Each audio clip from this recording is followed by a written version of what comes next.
Tonight's big stories. The historic civilian Christmas convoy to the West Philippine Sea sets off. We're calling it Freedom to Broadcast because for the first time ever, our One News anchors Ed Lingao and Gretchen Ho will attempt to broadcast from there. Authorities have arrested an alleged accomplice of the main suspects in the deadly Marawi blast. And American singer-songwriter and The Voice US alumna Ryan Gallagher will join us later in the show to talk about his new single, The Feeling of Christmas. Welcome to the show. I'm Regina Lay. And I'm Sean Yao.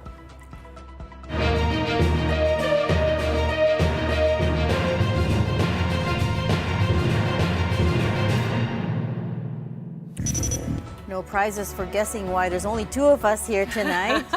It's a historic day because the civilian-led Christmas convoy to the West Philippine Sea has taken off. Today, the mothership MV Capitan Felix Oca left for Palawan. Some 40 volunteers comprising youth leaders and fisher folk were on board. Once they get to El Nido, Palawan, they will join forces with a larger group. In total, more than 100 people split up into 40 boats will form the contingent. As we speak, our very own Gretchen Ho and One News chief correspondent Ed Lingao are on a flight to Palawan to join the rest of the group. And here's what you should definitely watch out for this weekend. They will attempt to broadcast live from our exclusive economic zone in the West Philippine Sea. As I understand, so exciting. It is so exciting, but it's also a bit like scary because you don't exactly. know. This is not a fun trip. It's not necessarily a fun trip, right? Although it's... You can always find fun. The name is very quite benign, Christmas convoy. Christmas convoy. Yeah. But we all know what has been going on in those waters, so we'll see what happens. But what we know for sure is that it's a pretty large contingent of journalists, yes. And not only journalists, but a lot of civilians are going, as well as a lot of fisher folk who said, some of them told Gretchen in their briefing that, they're going there in support of the fishermen who have had their catches gotten or stolen from them by other fishermen. Yeah. So, yeah, definitely a large contingent of journalists, and that's important because that means this will be very well documented, right? And actually, it's interesting because initially it was only supposed to be local journalists, but then later on, the National Security Council and Philippine Coast Guard eventually ended up letting even the foreign journalists register for this. Which wasn't surprising because remember in the beginning, some of the first journalists that they allowed to go on cruises around the West Philippine Sea and the South China Sea were actually foreign, from foreign news organizations. Which means this is going to make headlines everywhere in the world, right? So that's the significance of that. Now, also the other significance is that actually, I don't know if a lot of people know, but Ed and Gretchen were actually the ones who negotiated with National Security Council ADG Jonathan Malaya to allow us to broadcast live from there. Because a few days ago, ADG Malaya was our guest. He was seated on this very chair, and we caught that the part where they were asking and pleading. Yeah, well, no, and after the show they negotiated. I'm not privy to exactly what was agreed upon, but nevertheless they negotiated na allow us to broadcast, and I guess they promise to do it responsibly, right? And so here we are. We're awaiting that very first broadcast from the EEZ. But let's backtrack a bit. How did this all start? How did this all come to be? Well, this was first proposed by the Atinito coalition last month, and the National Security Council initially cautioned against it, citing security concerns since the original trip involved setting foot on the BRP Sierra Madre. But after some negotiations, the voyage was cleared, but limited to only the vicinity of the Ayungin Shoal and some island features in the Spratlys. Atinito convener Edicio de la Torre was on The Big Story last week, talking about the civilian convoy and their future plans for the initiative. Since it's Christmas, it's may dagdag na special elements sa Filipino culture and religion na this is a time to show solidarity, magdamayan, magpakita. So we were very happy that the security forces, including the task force, recognized the validity of our effort. Sabi namin, merong Christmas, merong Valentine at iba pa because we do not see this as just a fundraising and support. We think of it also as an instrument for a wider and deeper discussion and education of our people about the West Philippine Sea and our rights to the resources there, and how we will resolve that. Of course, top of mind and very crucial here is the safety of the volunteers going on that trip and whether the move would incite negative reactions from China. Well, here is what National Security Council Assistant Director General Jonathan Malaya had to say about that. Are we not worried about inflaming tensions even further? Well, not necessarily, because the Christmas convoy is not going to be BRP Sierra Madre per se. You know, what they don't like is the Rorish mission. The Christmas convoy is not a Rori mission. And I'd like to thank the Atin Ito Coalition for listening to the National Security Council. We prevailed upon them to visit other features in the West Philippine Sea, and bringing media to Lawak Island and Patag Island, it also brings attention to other features which has not been given enough media attention. Bawal magdala ng construction materials is what we're going to ask. Now let's try to see where MV Capitan Felix Oca, the mothership, is now. It was last spotted off the coast of Mindoro. That's data coming from Marine Traffic, a maritime analytics provider. Right now, the Felix Oca is in the vicinity of... That's still Mindoro, that island mass on the right-hand side of that blinking dot. Galing, no? That's apparently a live feed. Yeah. So actually, I don't know if you use Flight Radar 24. Yes, that's basically Flight Radar for boats. Okay, the sea version of Flight Radar. So it's the ship is now expected to arrive in Puerto Princesa tomorrow. Right, it is quite a long journey. So what happens, Reg, once they hit Palawan is that the convoy will attempt to reach Lawak or Nansha Island and Patag Island in the Spratlys. For live updates on this Christmas convoy and our live broadcast from the trip, of course, follow One News and 1PH on Facebook and YouTube. All right, and if you're curious about the initial itinerary for this Christmas convoy, we are here to deliver. A send-off dinner is set for tomorrow night, and by 5 a.m. on Sunday, December 10, the convoy will be departing from the San Fernando port in El Nido to head to the Ayungin Shoal. They are expected to arrive at the vicinity of the Ayungin or Second Thomas Shoal by 5 a.m. Monday, December 11. The convoy will stay for a few hours in and around Ayungin before heading off to Lawak or Nanshan Island, and then on to Patag or Flat Island later in the day. By 1 p.m. on Monday, the convoy is expected to head back to San Fernando Port in El Nido, Palawan. Now, this all sounds like a fun adventure, but of course, every adventure comes with risks, especially this one. So, what did our favorite woman in action pack? Let's watch this. Bukod sa may dala akong donations, marami tayong dalang gear. Kung sakasakali, kasi nga hindi natin alam kung ano mangyayari out there in the seas.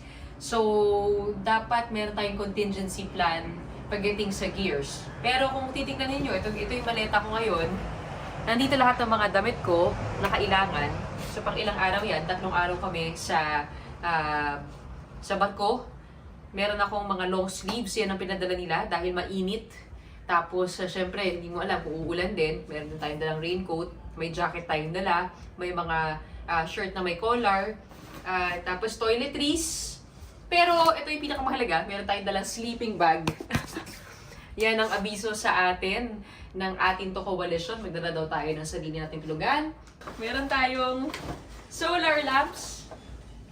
Pwede tayo gumamit dito. Nakakapag-charge din siya ng cellphone. Ang kakaiba rito, meron tayong sat phone na dala ngayon. Kasi kung hindi kami makapag-broadcast via Starlink, yung Starlink na kay Bok-Ed, yung baterya pinauna na namin sa barko kasi hindi papayagan sa eroplano. Meron tayong dalang sat phone na makakatanggap ng audio from anywhere. Kahit sa West Philippine Sea, gagana yan. Meron din tayong dalawa pang sat phones na maaari nating maipamigay sa Philippine Coast Guard o kaya sa mga sundalo natin naka-estasyon doon. Sana magdadala kami ng lutuan. prepared na no, Girl Scout talaga. Pero nag-decide kami na hindi na lang dalhin ito kasi nga baka harangin pa sa eroplano. At ang sabi sa amin ni Ronald Llamas, meron naman daw pagkain doon sa kanilang barko. Sasakay tayo sa mothership na Felix Oca. Of course, meron tayong jacket, sombrero, shades dahil nga mainit. Tapos, ito na yung gear ko. Ito, meron tayo pang malakasang tripod. Para pag busy ang aming cameraman, isang cameraman lang ang kasama namin, pwede akong gumamit nito for my phone. So, I can shoot my own spills there. Tapos, itong aking mga kayamanan na gadgets. Meron tayong action cam. Meron tayong 360, Insta360. So, pwede natin i-mount yan sa ating barko. Kung sakasakali, hahanap lang tayo ng tali. Meron namang mga stick na pwedeng idikit sa barko. Nagagawa namin ng paraan yan. At lahat ng chargers ko syempre nandito. At memory cards. So, gets na gets nyo na kung bakit medyo mahirap mag-broadcast. Ito, dala namin ng lahat na makakaya namin. Para makapag-broadcast tayo. Freedom to broadcast in the West Philippine Sea. Yan po ang ipinaglalaban natin sa broadcast na ito. Pero bago tayo pumunta sa laban na yan, parang may sarili akong laban dito eh. Paano ba ito? Paano ko yung pagkakasya to?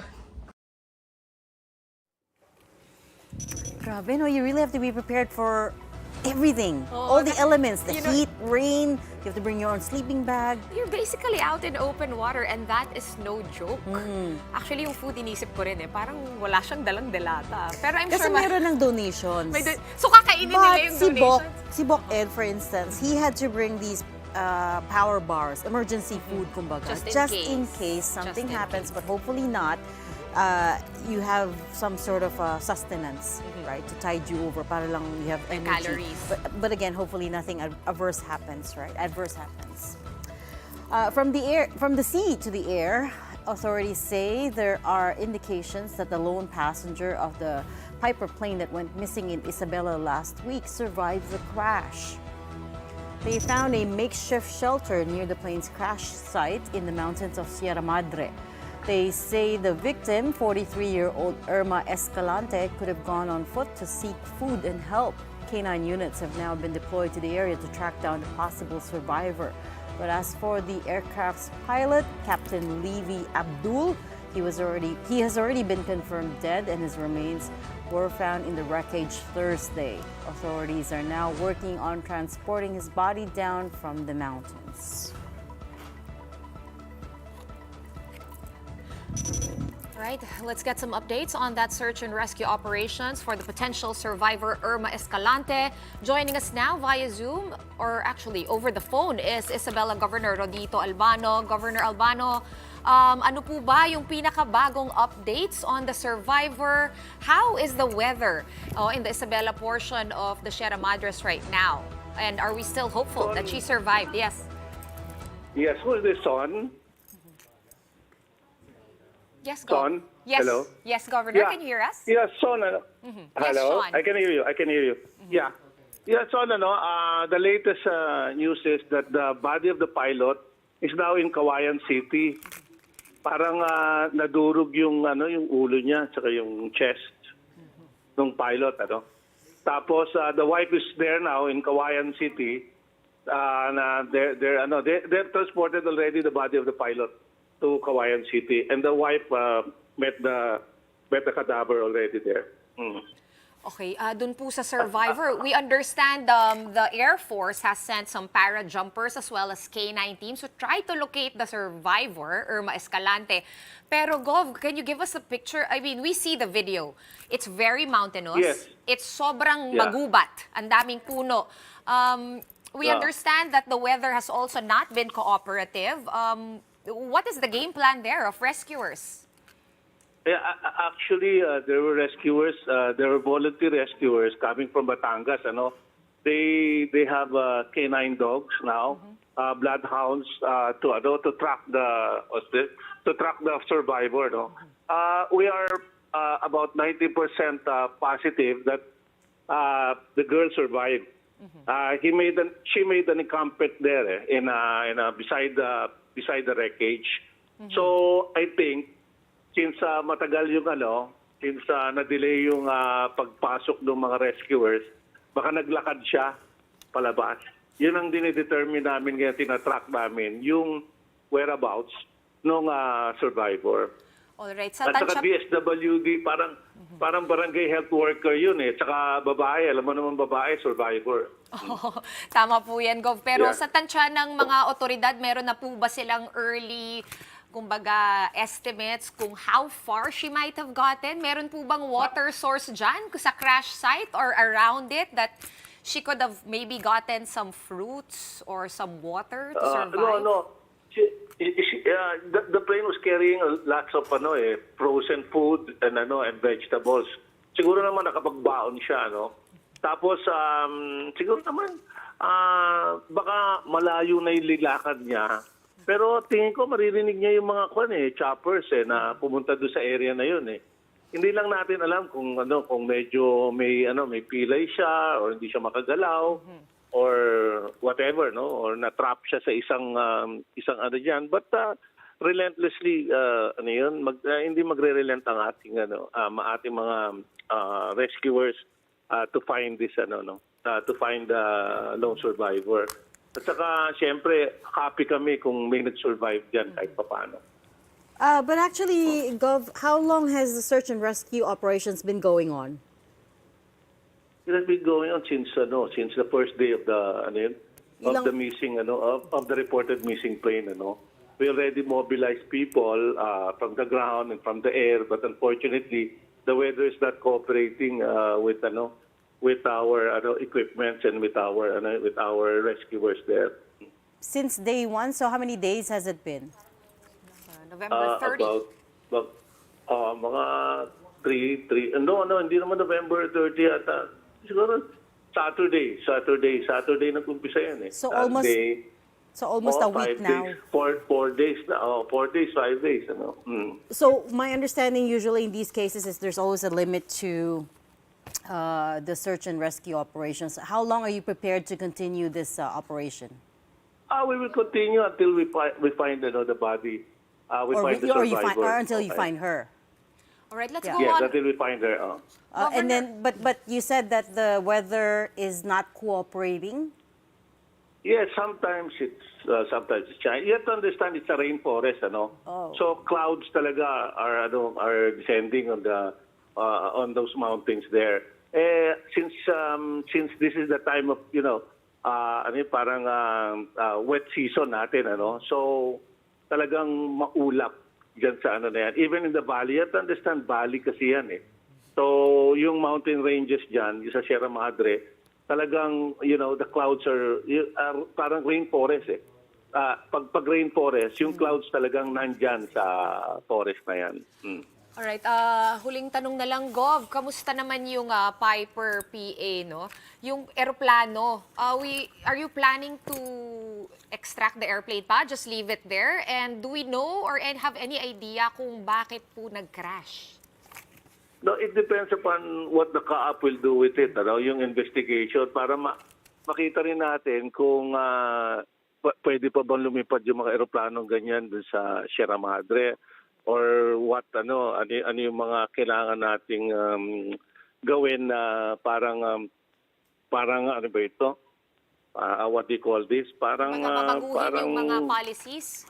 Sir, yung mga rules? Policy or rules or policies na dapat ganito yung nakalagay sa eroplano, dapat may ganito yung eroplano, dapat ganito kalakas yung engine ng eroplano or whatever na dadaan dyan sa Sierra Madre. Okay.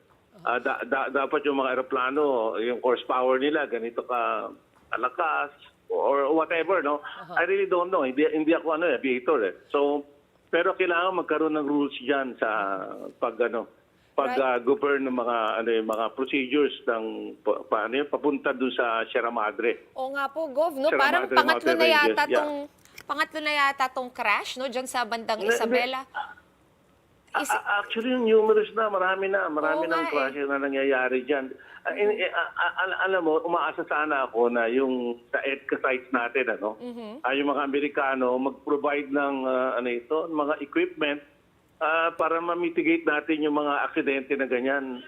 Sana magkaroon ng early warning na okay, or tracking para malaman natin talaga kung saan bumagsak yung eroplano. Alright, and bilang kayo po yung governor ng province, meron po ba kayong say dito sa mga bagong policies na pwedeng i-enact or dapat po ba manggaling ito sa CAAP? How does that work? The recommendation lang. What we can do is we can gather data, mga ganyan. Magde-data gathering na lang kami, tapos ipapasa namin sa national agency para sila na yung gumawa ng mga hakbang para tingnan nila kung ano dapat ilagay ito sa mga eroplano. Tulad na, dapat lahat ng eroplano papunta dyan, may ELT, yung mga electronic, hindi ko alam, kung ano yung mga electronics na kailangan dyan, o dapat maglagay sila sa palanan ng isang tower o radar o sa gitna para makita natin talaga at matrack natin lahat ng airplanes para agad-agad, pag nawala, hindi yun nanguhula tayo na naghahanap pa tayo. Parang very, parang depressing yung state natin ngayon na ang tagal natin maghanap ng mga eroplano na nawawala. But actually, Para tayo third world country na parang underdeveloped talaga tayo na country na simpleng mga bagay hindi natin malaman kung nasaan bumagsak yung mga eroplano, hindi natin makita, di ba? oo nga, it's not a good state of affairs. But do we have any more Yes. clues at this point as to the cause of this latest crash? I know the investigation is ongoing, but meron ba tayong alam na bago about it? Bakit na-crash yung plane? Yes. Kasi sometimes human error madalas dyan human error. Kasi very simple yung bundok dyan, yung pinakamataas is about 5,000 feet, ano? So the aircraft should go above 5,000 feet. But sometimes, since akala ng mga pilot, sanay na sila doon sa route, ano? Hindi nila alam, yung plane nila, minsan yung mga instruments, nagkakamali. Minsan, mag-veer ka lang ng konti dyan, tatama ka na doon sa bundok, especially kung wala kang terrain warning, ano? Na meron kasi mga planes nagte-terrain warning kung malapit ka sa bundok Pero yung maliliit na planes na ganyan, minsan walang terrain warning, umaasa sila sa ng piloto. But sometimes yung mga pilots, they don't go up the mountains. Sometimes inaano nila parang chopper Pero minsan pag yung wala ka na makita, they go through the mountain, through the valleys. They traverse the valleys na ganyan. Minsan, pag cloudy, siyempre wala kang makita, bigla ka nabubunggo, mali pala yung dinaanan mo. On your part, no, medyo malaki po yung probinsya ng Isabela. Gov, are you Second further largest. yes, Second are you largest. further training your incident management team? We have been getting pretty good updates from them about the incident, and of course, nabanggit nyo rin nga no na laging ang may airplane crash or in and around Isabela. So are you have any plans of enhancing kumbaga the training of your incident management Pilots? team? Yeah. Yung mga PRRDMO, okay yung training nila pero ang problema lang talaga, yung wala kang makita tsaka yung bundok, hindi naman nakikipag-coordinate. Wala kaming technology. Wala rin kami technology para ma-detect yung mga ganyan di ba? Yung mga makikita mo parang broccoli yung mga bundok Pag pumasok yung doon, yung plane, minsan hindi mo na makita talaga unless na mag-ground search ka. Pag mag-ground search ka naman, ang tagal niya, nakala mo sini kasi. Akala ng tao parang sini yan na nakikita nila kagad. Hindi nila alam sa ilalim yung mga undergrowth niyan. Masukal yung forest, very dense, ano? So hindi mo makita talaga. So mahirap din mahirap din manghula, mahirap din mahirap din yung magsabi na ganito gagawin, ganito kailangan. Pati yung mga aso minsan naliligaw dyan Oo, actually, no. Gov, ganun, a reminder talaga about Mother Nature's power and strength. Maraming salamat po for taking our call on this Friday night. Isabela Governor Rodito Albano. All right, let's take a quick break for now. Right after that, though, authorities have arrested a so-called accomplice in last Sunday's deadly bombing in Marawi. The details when the big story returns. Keep it here.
You're still watching the big story here on One News.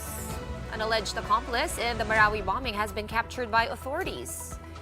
He has been identified as alias Kurot, who was nabbed in an operation in Barangay Dulay proper in Marawi City on Wednesday.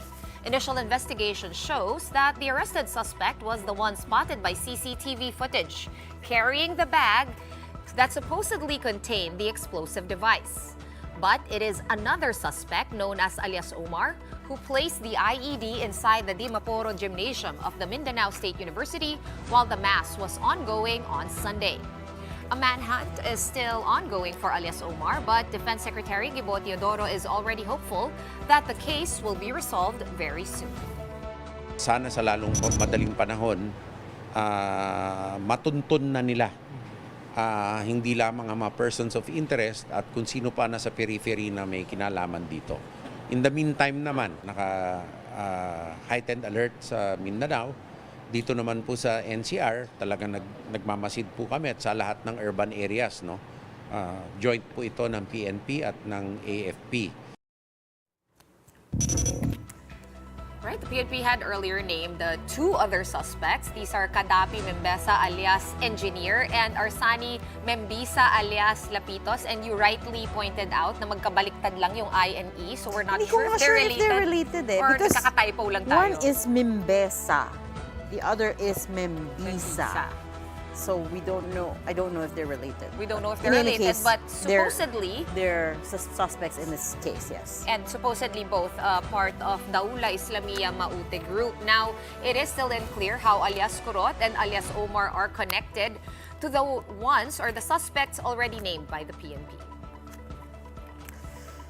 Another petition challenging the constitutionality of the OVP's confidential funds in 2022 is set to be filed before the Supreme Court. The Makabayan bloc says they will file the petition before the Supreme Court on Monday. The group insists that the transfer of 125 million pesos to the OVP is unconstitutional and that the Vice President has no expressly provided authority to use such funds. A similar petition had already been filed last month by a group led by legal and economic experts. The VP was actually in Cebu earlier today to lead a cash aid distribution for 500 drivers in the public transport sector. They were given 2,000 pesos each beneficiary under AICS, or the Assistance to Individuals in Crisis Situation program of the DSWD. Some people took notice that Duterte did not thank the Marcos administration in her speech, something she usually did in the past. She did thank Cebu Governor Gwen Garcia, though, for supporting the programs of the OVP and DepEd. The Vice President also took the opportunity to hit the NPA again. Ang ako ang pahinumdum kaninyong tanan, pirmi nato ihatag ato ang suporta sa ato ang gobyerno. Baniana ang ako ang pahinumdum sa inyong nga dili nato suportahan ang mga tao o mga grupo nga dunay dautan nga tinguha sama sa mga terorista, mga NPA. All right, here's some tragic news on this Friday, Reg. The Voice Philippines Season 2 Grand Finalist Juan Manuel Ubaldo, more popularly known as Koko Ubaldo, died in a vehicular accident in Bacolod City early this morning. He was 44. According to authorities, the singer was trying to overtake a vehicle in front of him along the circumferential road in Barangay Mandalagan. But he lost control of his motorcycle and was run over by a 10-wheeler truck loaded with sugarcane, and that caused his death. The truck driver has since been detained. In a separate Facebook post, Koko's wife asks everyone to take down posts showing the scene of her husband's accident, as these are already causing distress to their entire family. Kokoy initially gained recognition when he reached the finals of The Voice Philippines in 2014. Subsequently, he achieved victory in the reality competition series' Your Moment, serving as the lead singer for the reggae band Juan Gapang. Yung truck loaded ng sugarcane, tumatakbo from south to north, pakaglan, mga hindi naman masyado mataas. Maliit naman ang kwan. Yung nag-overtake ito, dumaan sa dito sa right side ng daan. At saka nag-slide siya at saka tumapon sa doon sa ilalim ng truck. Nakabitin ho ngayon sa police station namin, ma'am, doon sa Bacolod. So kanina, nag-usap yung pamilya at saka yung representative lang ng may-ari ng truck. We're going to pause for a quick one right now, but right after that, if you're looking to add another Christmas song to your playlist this holiday season, well, our next guest might just have what you need. We'll be speaking with American singer-songwriter and The Voice US alum Ryan Gallagher when the big story returns. Keep it here on One News.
Welcome back. You're still watching the big story here on One News.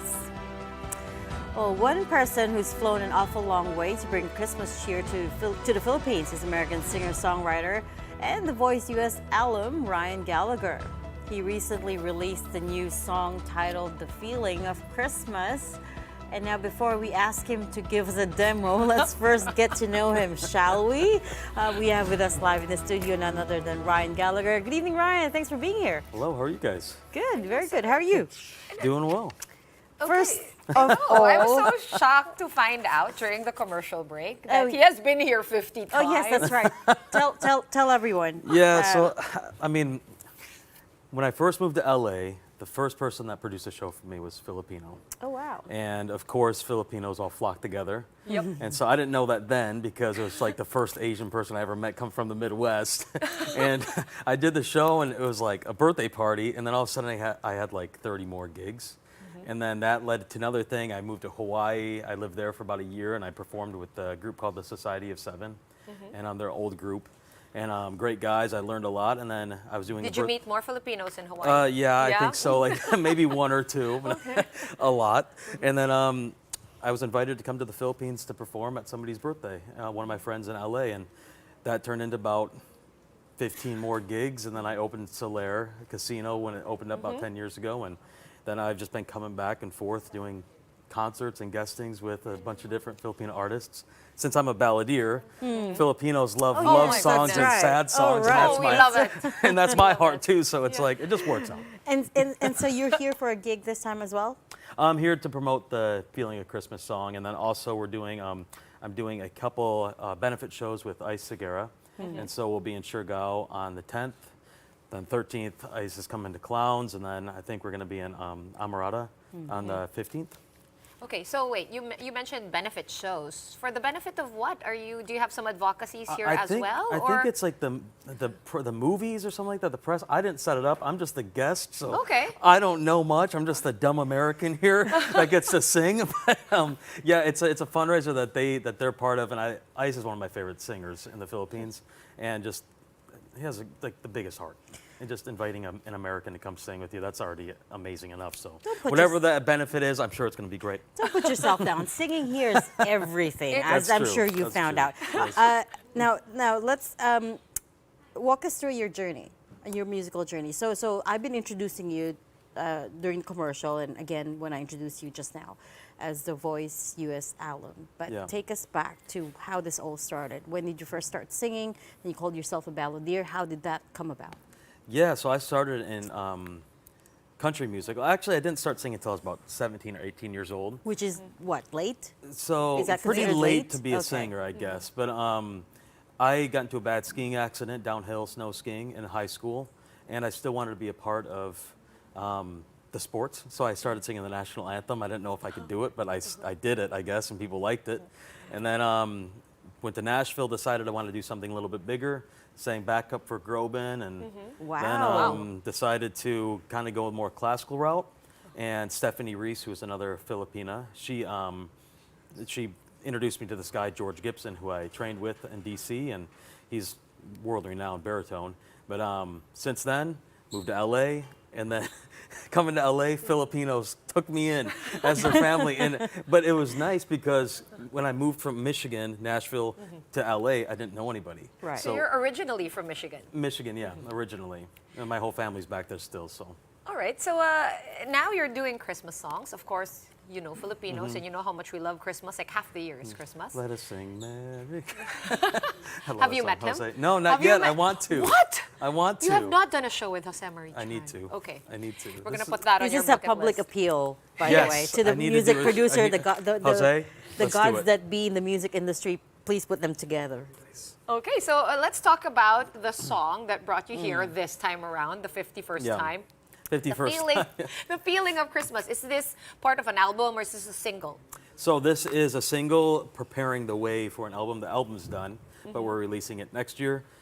This single came about kind of during the pandemic, during COVID, and I was sitting at the piano in Orange County, and I was writing it, and it kind of was a love song at first, and I was like, you know what? I think spirits need to be lifted instead of like just another cheesy love ballad for Christmas.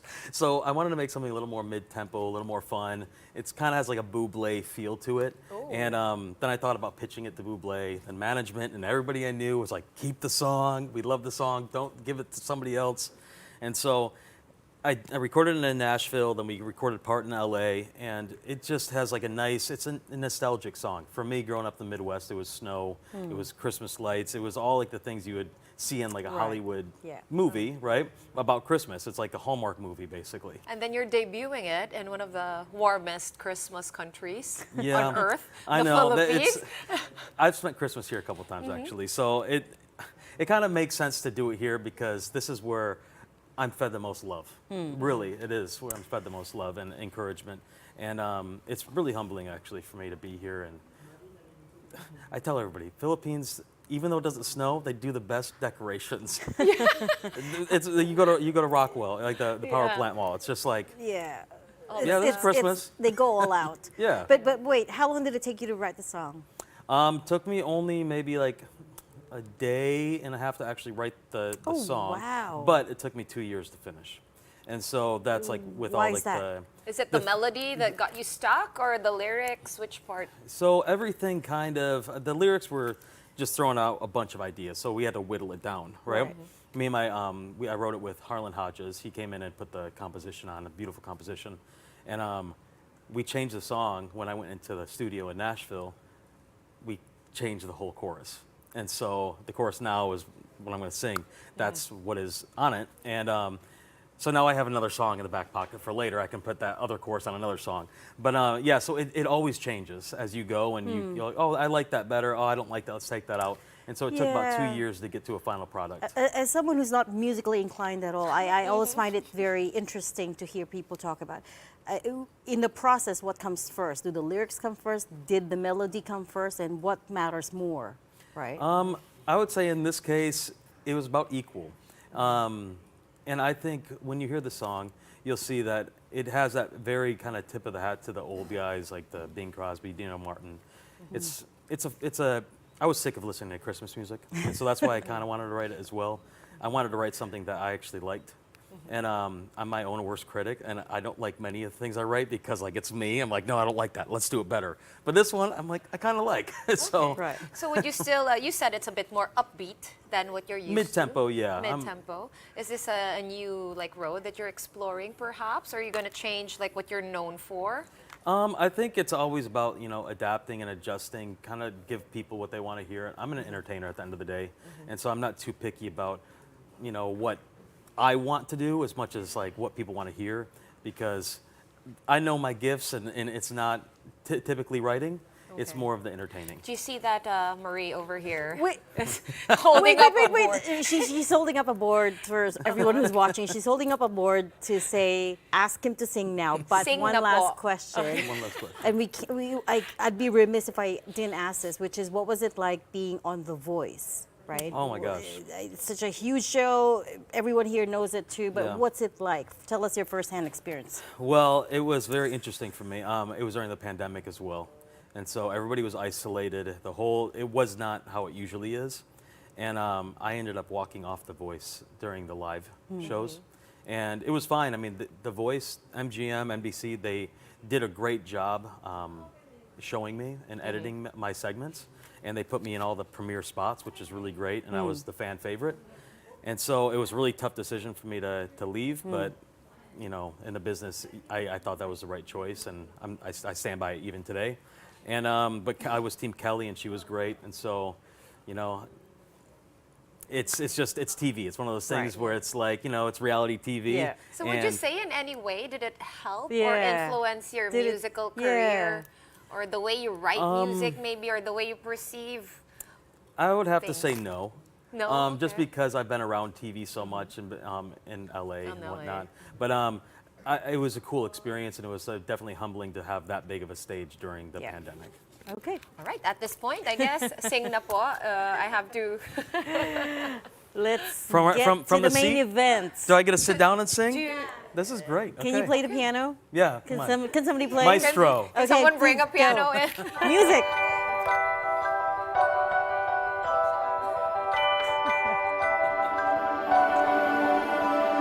Presents wrapped up with bows.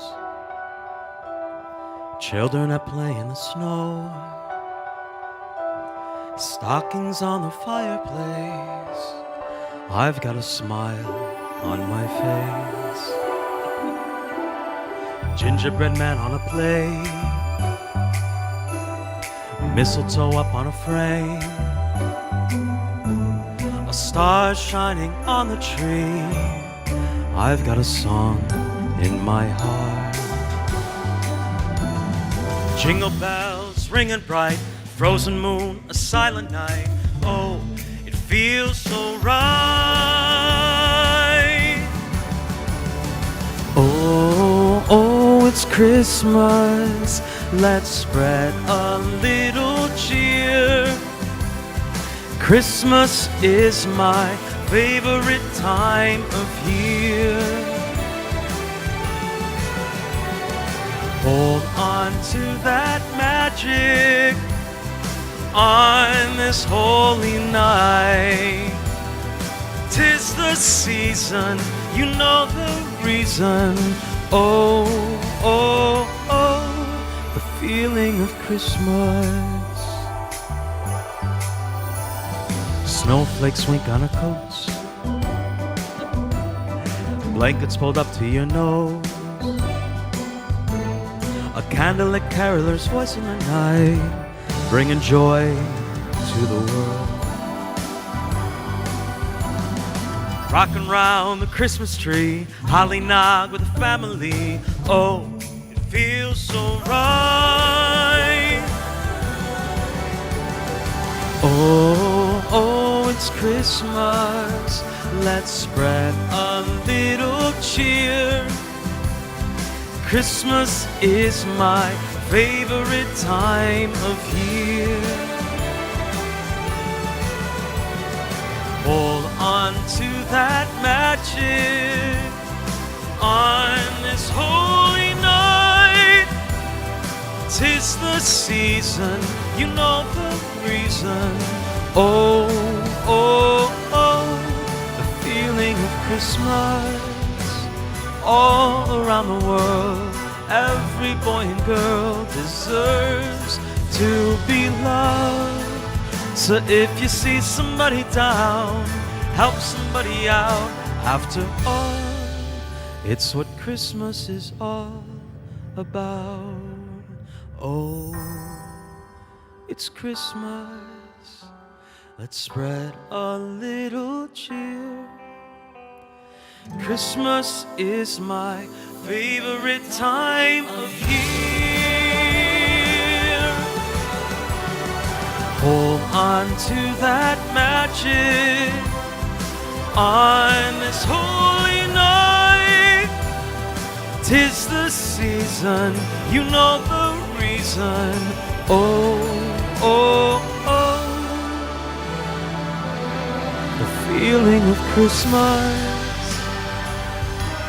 the feeling of Christmas, the feeling of Christmas.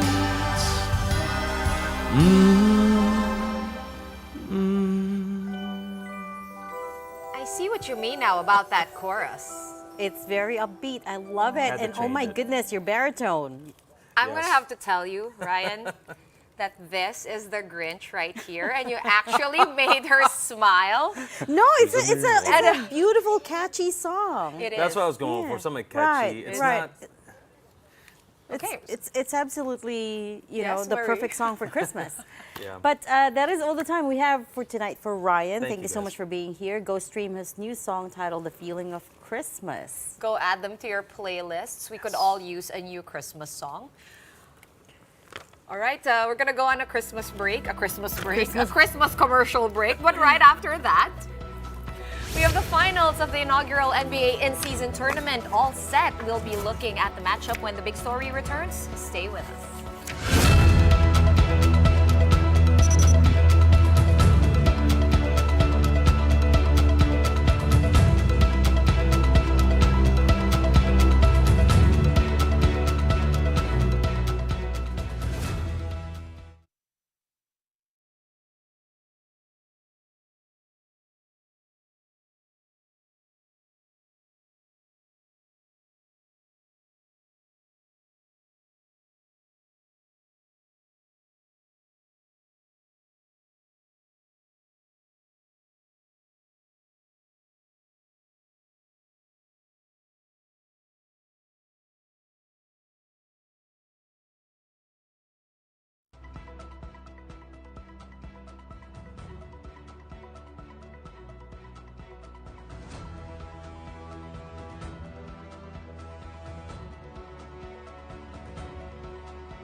Welcome back. You're still watching The Big Story here on One News.